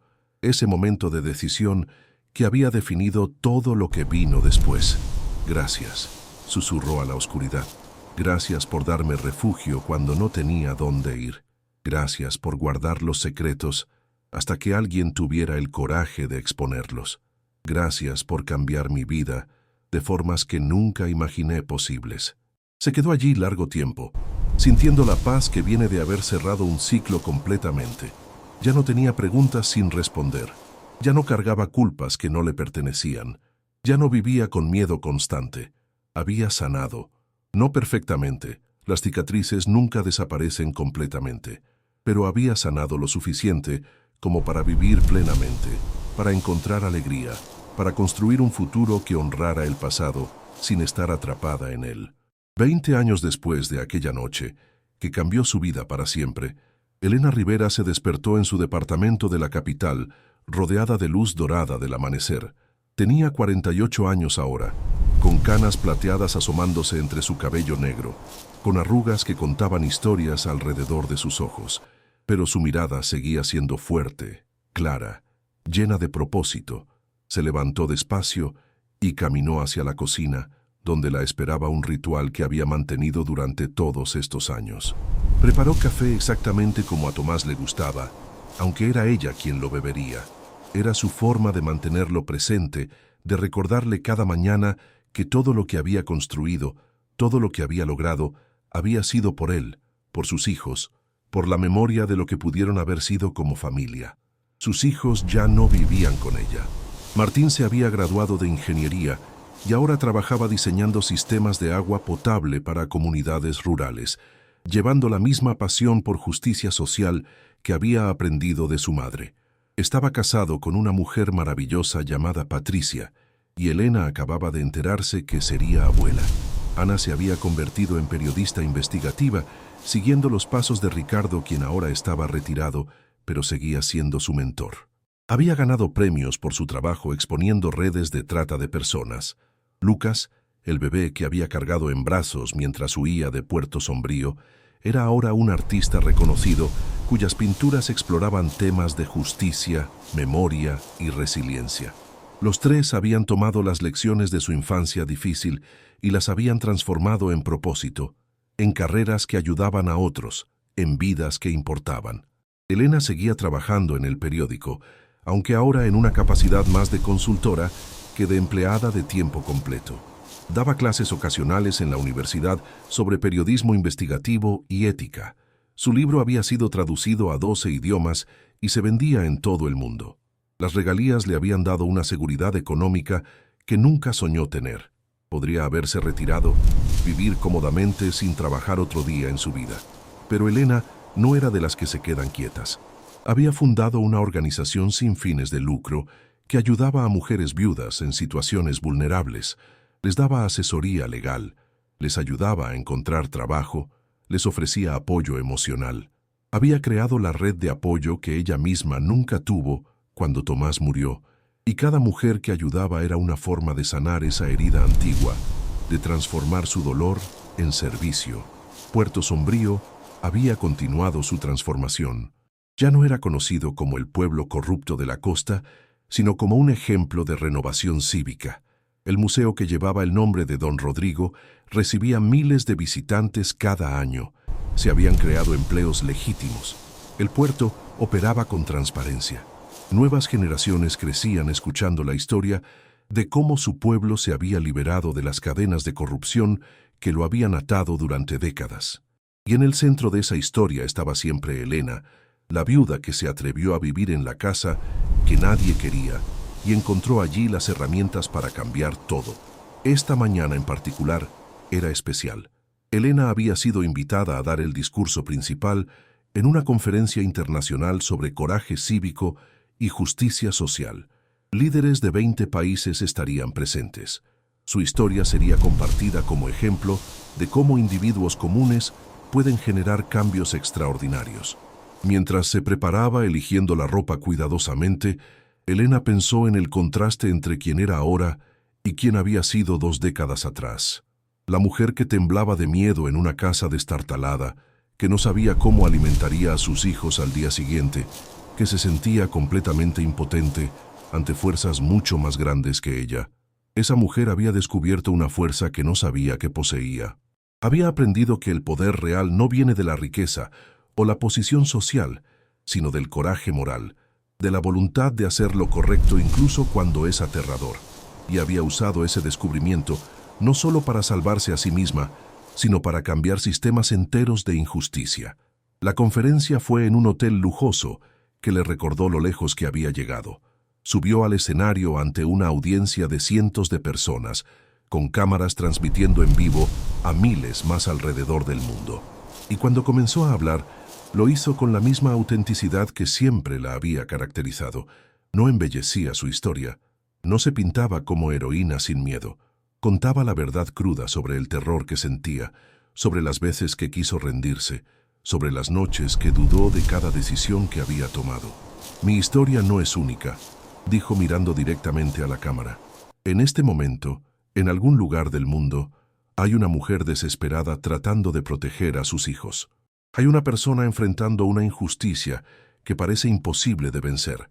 Hay alguien que tiene información que podría cambiar vidas, pero tiene miedo de las consecuencias de hablar. Mi mensaje para esas personas es simple. El coraje no es ausencia de miedo. Es actuar a pesar del miedo. La justicia no es algo que ocurre mágicamente.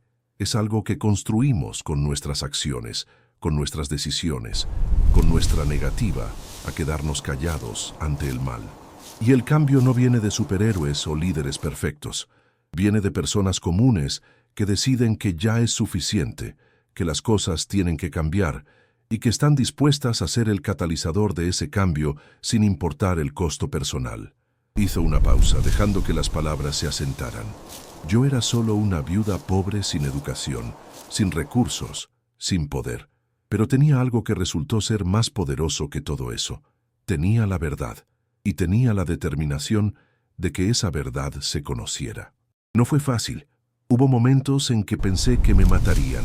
Hubo momentos en que deseé nunca haber encontrado esos documentos, pero cuando miro atrás ahora, 2 décadas después, y veo las vidas que cambiaron, las familias que recibieron justicia, los niños que crecieron en un mundo un poco más justo porque me negué a quedarme callada, sé que valió la pena cada momento de terror. El aplauso que siguió duró varios minutos. Personas se pusieron de pie. Elena vio lágrimas en muchos rostros. Después del discurso, decenas de personas la rodearon, cada una con su propia historia de injusticia enfrentada o testimonio de cómo la historia de Elena las había inspirado.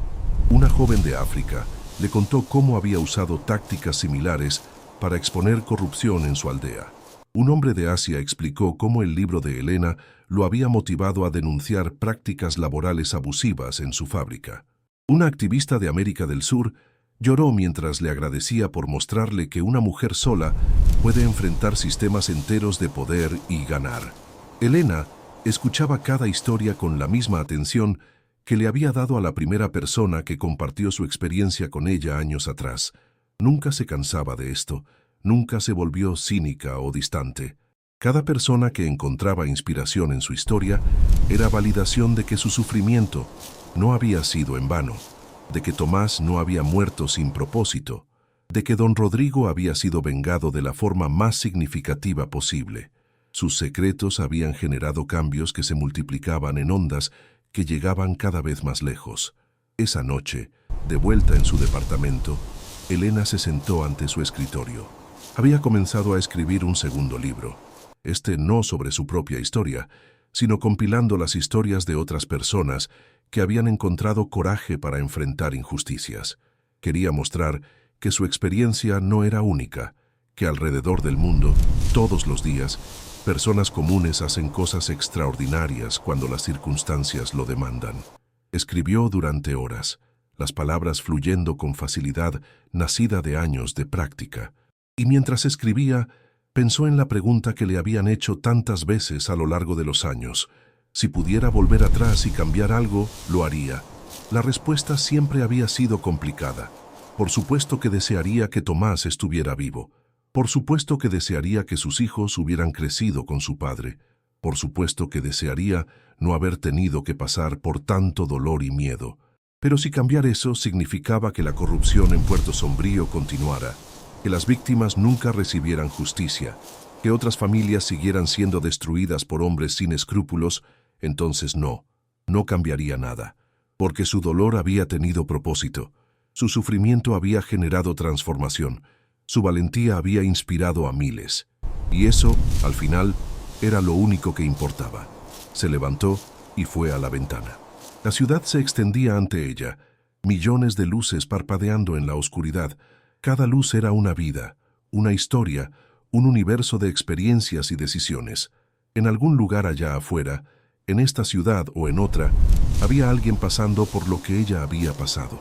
Alguien desesperado, asustado, sin saber qué hacer. Y tal vez, solo tal vez, esa persona escucharía su historia y encontraría el coraje para dar el primer paso hacia el cambio. Ese era su legado. No las medallas, ni los reconocimientos, ni los libros vendidos. Su verdadero legado era cada persona que decidió ser valiente porque ella había sido valiente primero. Era la multiplicación infinita del coraje, pasando de una persona a otra como una llama compartida que nunca se apaga. Elena sonrió levemente, sintiendo paz profunda. La casa que nadie quería le había dado un regalo que ni siquiera sabía que buscaba. Le había dado propósito. Le había dado significado. Le había mostrado de qué estaba hecha realmente y había transformado su tragedia personal en esperanza para innumerables otros. Esa noche durmió profundamente, sin pesadillas por primera vez en años, y soñó con Tomás, no como lo había perdido, sino como lo recordaba en sus mejores momentos. En el sueño, él le sonreía con orgullo y le decía las palabras que ella más necesitaba escuchar. Lo hiciste bien, amor. Cuidaste a nuestros hijos. Buscaste justicia. Cambiaste el mundo. Estoy orgulloso de ti. Cuando despertó con las mejillas húmedas de lágrimas, Elena supo que finalmente, después de 20 años, había encontrado el cierre que necesitaba. Su jornada, que había comenzado en desesperación y terror, había terminado en paz y propósito. Y eso, más que cualquier otra cosa, era la verdadera victoria. No sobre enemigos externos, sino sobre el dolor interno. No sobre sistemas corruptos, sino sobre la tentación de rendirse. No sobre la injusticia del mundo, sino sobre la desesperanza que amenazaba con consumirla. Elena Rivera, la viuda del acantilado, había ganado la batalla más importante de todas, la batalla por mantener su humanidad intacta a pesar de todo lo que había perdido, y al hacerlo, había iluminado el camino para que otros siguieran sus pasos hacia sus propias victorias.